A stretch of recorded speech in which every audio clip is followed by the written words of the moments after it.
RCF.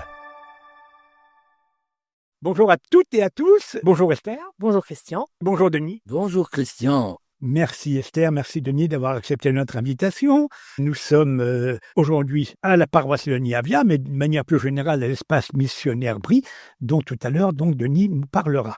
Alors on va commencer par Esther, qui est membre de l'équipe de conduite de la paroisse Sainte-Léonie-Avia et qui a je ne sais pas si on dit la responsabilité ou la mission du célébrer. Oui, j'ai accepté la mission du célébrer que Denis a bien voulu me proposer en binôme avec Sabine. Et toutes les deux, nous allons essayer de porter ce projet pour les 3 années qui viennent. Esther, donc là, vous allez nous parler, un peu d'un petit événement, et on peut dire que c'est un petit événement quand même, du vendredi 13 février. Alors, ce vendredi 13 février, nous proposons, l'espace propose à tous les gens qui le souhaitent de venir fêter la Saint-Valentin en couple. Que les gens soient mariés depuis très peu ou au contraire depuis très longtemps, qu'ils soient en cheminement vers le mariage, ils sont les bienvenus ce vendredi 13 février. Alors à 19h, ça commencera par un petit temps de prière, d'action de grâce pour remercier le Seigneur de la grâce d'être en couple. Et puis ce petit temps de prière et de chant sera suivi d'une petite collation pour une petite note sympathique et agréable et que chaque couple fasse connaissance d'autres couples et puisse échanger avec les autres. Alors, ce petit temps de prière durera combien? À peu près une demi-heure? On envisage une petite demi-heure, oui, raisonnablement, avec quelques chants, quelques temps de méditation et la bonne parole de notre pasteur pour nous guider sur la suite de notre chemin de couple. Bon, alors j'ai bien noté, donc ce n'est pas ouvert qu'à la paroisse Léonie-Avia, mais à tout l'espace missionnaire. C'est un projet qui était né sur la paroisse, mais que nous avons envie d'ouvrir à tous ceux que ça pourrait intéresser et qui souhaitent nous rejoindre et pour gonfler nos rangs et célébrer l'amour. C'est ouvert aux couples, mais c'est même ouvert à ceux qui ne sont pas mariés. S'ils se préparent au mariage et que la vie de couple pour eux est importante, oui, ils sont les bienvenus. Je vais passer la parole à Denis, notre bon vicaire général, et puis qui est donc, je l'ai dit tout à l'heure, le doyen de l'espace missionnaire Brie. Alors Denis, c'est nouveau cette pastorale du mariage? Non, en fait, depuis que le sacrement de mariage existe, il y a quelque chose qui se propose, certainement. Alors ça pouvait être très fugace, hein, dans la préparation au mariage avant, on va dire, les suites de Vatican II, c'était quand même souvent un peu léger, quoi. Hein. Un entretien avec le curé pour vérifier qu'on avait à peu près bien compris les attendus du mariage à l'église, et puis ça se réduisait pour l'essentiel à ça. Un questionnaire, il fallait répondre comme il faut aux questions, et puis c'était terminé.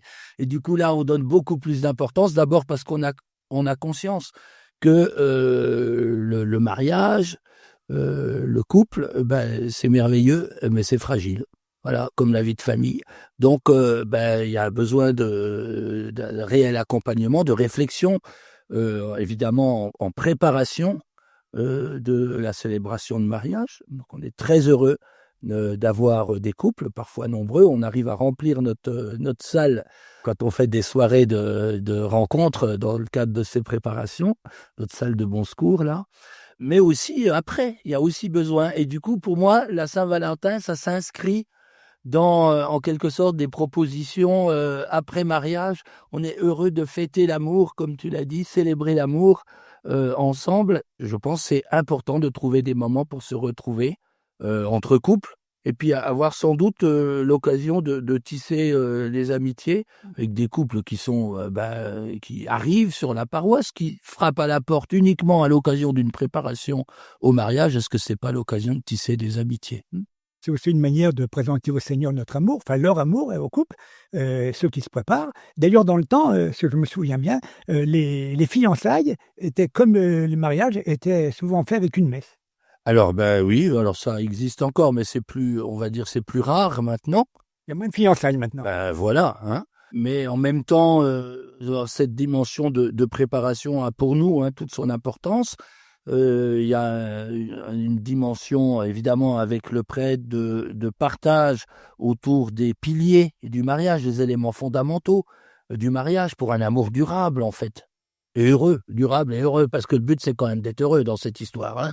Voilà. Et puis, il y a aussi des éléments de foi, parce qu'on a évidemment de plus en plus de personnes qui sont très éloignées de la foi chrétienne, voire pas baptisés, ou qui recommencent vaguement un contact à l'occasion de ça ou du baptême des enfants, du coup c'est important de se redire en quoi on croit à l'occasion de la célébration de l'amour. Hein. Donc en fait, le paradoxe de ce que vous venez de dire, Denis, là, c'est qu'à la fois les gens sont de moins en moins, on peut dire, pratiquants, mais il y a de plus en plus de demandes de mariage.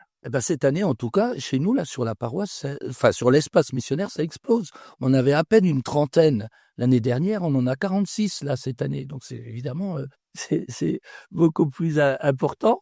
Et un petit événement comme cette Saint-Valentin, pour moi, ça donne une dimension réellement festive et conviviale. C'est important de montrer un visage d'église qui soit un visage joyeux.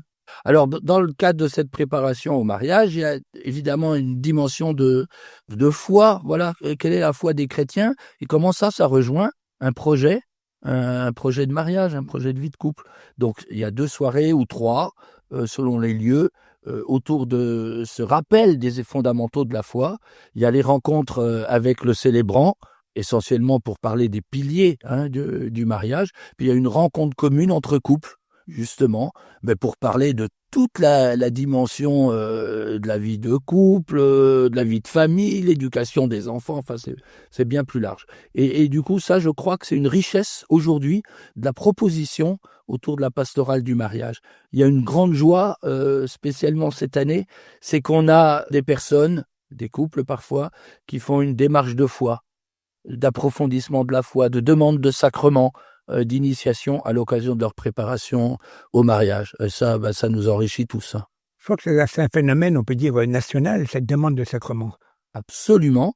Alors, ce qui est touchant pour nous, c'est les jeunes couples donc qui font cette démarche, ou des jeunes parents, et puis que c'est à l'occasion, parce que jusqu'à présent, ce n'était pas vraiment le cas, c'est à l'occasion d'une préparation au mariage, ou dans le cadre d'une préparation au mariage, qu'on approfondit les mystères de la foi, et puis sa relation non seulement avec la personne qu'on aime et la famille, mais aussi avec le Seigneur. Les demandes de baptême, les demandes de confirmation, la veillée pascale, etc., sont en augmentation continue, je crois. Oui, alors les baptêmes, ça dépend aussi un petit peu des lieux, même sur notre espace missionnaire. On aura un seul baptême sur les paroisses là, Cézanne, Anglure, Esternay. Par contre, il y a 4 baptêmes d'adultes qui sont prévus sur les paroisses du Nord. Montmirail et Saint-Alpin, Montmaur, Orbay là-bas. Donc ça dépend des lieux, mais c'est déjà prévu qu'on en ait beaucoup plus l'année dernière parce qu'on a un grand nombre de personnes qui sont en cheminement. Puis alors au niveau de la confirmation, on est à plus d'une quinzaine, la première communion ou confirmation. Donc pour un espace rural comme le nôtre, ça dit quelque chose de profond sur une évolution, une dynamique actuelle dans la vie de l'Église. Donc c'est quand même bon signe. C'est très bon signe, c'est un encouragement pour tous ceux qui s'engagent. Voilà, Esther qui s'engage dans une équipe au service de la vie paroissiale. Et puis c'est aussi un encouragement pour tous ceux qui frappent à la porte. Ils se disent qu'il y a une vraie dynamique. C'est pas un mouroir, là, la vie chrétienne. Il y a un avenir. C'est là. Est-ce que c'est pas d'ailleurs la devise de notre évêque? Je vous donnerai un avenir et une espérance et un avenir. On est en plein dedans. Bonne conclusion. Esther, merci. D'abord, bravo pour avoir accepté cette mission. Puis merci au nom de tous les paroissiens, parce qu'il faut des personnes engagées comme vous. Et puis, je vous souhaite, Esther, un bon mandat de 3 ans avec votre binôme Sabine, je crois. Et puis, Denis, bonne fête du 13 février à tous. Voilà. Au revoir. Venez à cette Saint-Valentin.